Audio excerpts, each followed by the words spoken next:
Hello friends, welcomes to Kanaka சமையல். இன்றைக்கி நாம் என்ன பார்க்க போகிறோம் அப்படின்னா ரொம்பவே சூப்பரான ஒரு டிஷ் தான். ரொம்பவே ஈஸியானதும் கூட. சேமியா பிரியாணி எப்படி செய்யலாங்கிறது தான் நாம் இன்றைக்கி பார்க்க போகிறோம். வாங்க வீடியோக்குள்ளே போகலாம்.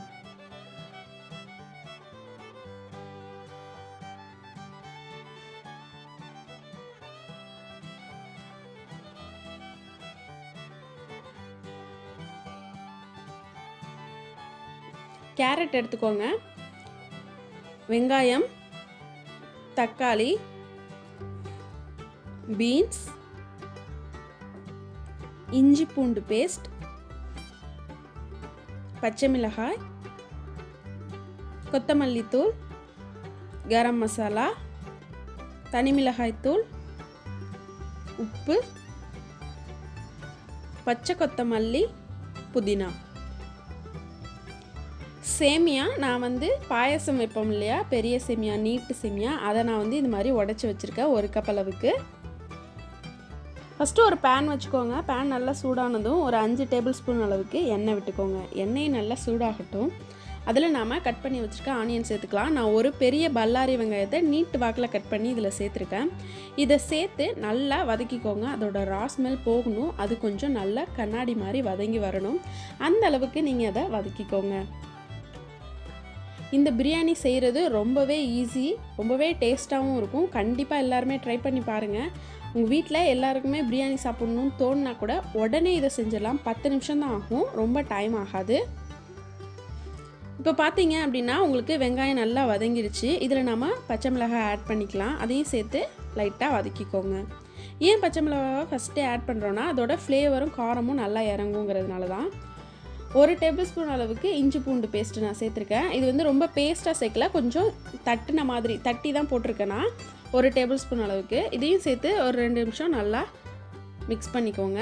எண்ணெய் நல்லா பிரிஞ்சு வருது. இந்த ஸ்டேஜில் நம்ம தக்காளி ஆட் பண்ணிக்கலாம். தக்காளி நான் ஒரு தக்காளி தான் எடுத்திருக்கேன், நல்ல பழமான தக்காளியாக. இதையும் சேர்த்து நல்லா வதக்கிக்கோங்க. எல்லாமே நல்லா வதங்கினா தான் நல்ல ஃப்ளேவரிஷாக இருக்கும் உங்களுக்கு பிரியாணி, நல்ல டேஸ்ட்டாகவும் இருக்கும்.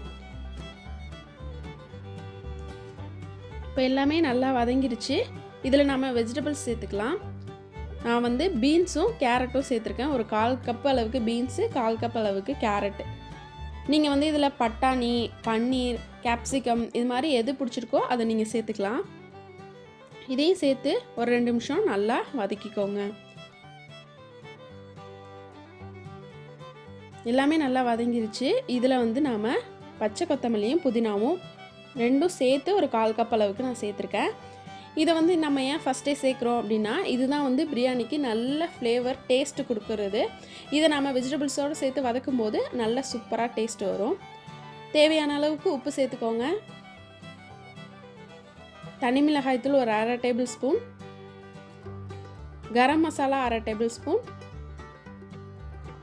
கொத்தமல்லி பவுடர் ஒரு டேபிள் ஸ்பூன் சேர்த்துக்கோங்க. இது எல்லாத்தையும் சேர்த்து நல்லா மிக்ஸ் பண்ணிக்கோங்க. அதோட ரா ஸ்மெல் போகட்டும்.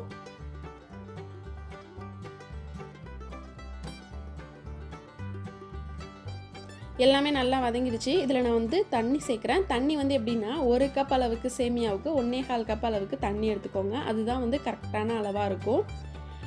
தண்ணி சேர்த்ததுக்கப்புறமா நல்லா மிக்ஸ் பண்ணி விட்டுறலாம்.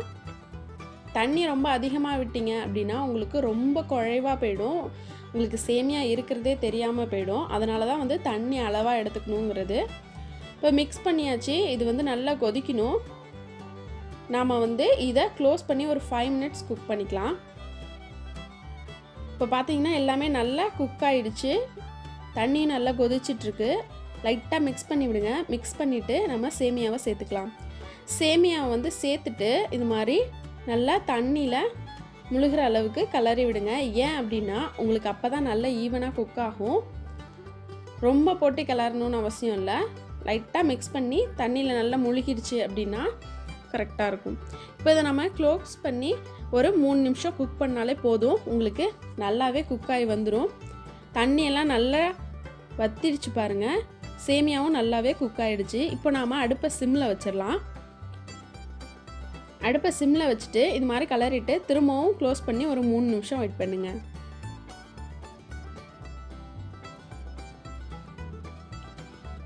இப்போ பார்த்தீங்கன்னா நம்மளோட சேமியா பிரியாணி ரெடி ஆயிடுச்சு. ஃபைனலாக 1 டேபிள் ஸ்பூன் அளவுக்கு நெய் சேர்த்துக்கோங்க. நெய் சேர்த்து நல்லா கலரி விடுங்க. இது வந்து எதுக்காக அப்படின்னா பிரியாணியோட டேஸ்ட்டுக்காக நான் நெய் சேர்த்துருக்கேன். இந்த மாதிரி நல்லா கலரி விட்டுக்கோங்க. நெய் வந்து ஃபுல்லாக ஸ்ப்ரெட் ஆகணும். ரொம்பவே சூப்பரான, ரொம்பவே ஈஸியான, டேஸ்டியான ஒரு சேமியா பிரியாணி வந்து நமக்கு ரெடி ஆகிட்டுருக்கு. இதில் கொஞ்சமாக கருவேப்பிலை போட்டு நல்லா கலரி விட்டு நீங்கள் இதை சர்வ் பண்ணலாம். இன்றைக்கி நாம் ரொம்பவே சூப்பரான, ரொம்பவே ஈஸியான ஒரு சேமியா பிரியாணி எப்படி செய்யலாங்கிறத பார்த்தோம். கண்டிப்பாக எல்லோரும் ட்ரை பண்ணி பாருங்கள். உங்கள் வீட்டில் உள்ள குழந்தைங்க, பெரியவங்கன்னு எல்லோரும் ரொம்பவே விரும்பி சாப்பிடுவாங்க. இந்த வீடியோ உங்களுக்கு பிடிச்சிருந்துச்சுன்னா எல்லாருக்கும் ஷேர் பண்ணுங்கள். எங்கள் சேனலை சப்ஸ்கிரைப் பண்ணுங்கள். கூடவே பக்கத்தில் இருக்க பெல் பட்டனை ப்ரெஸ் பண்ண மறந்துடாதீங்க. எங்கள் சேனலுக்கு எப்போவுமே சப்போர்ட் பண்ணுங்கள். நெக்ஸ்ட்டு ஒரு நியூ டிஷ்ஷோடு நான் உங்களை மீட் பண்ணுறேன். Thank you friends.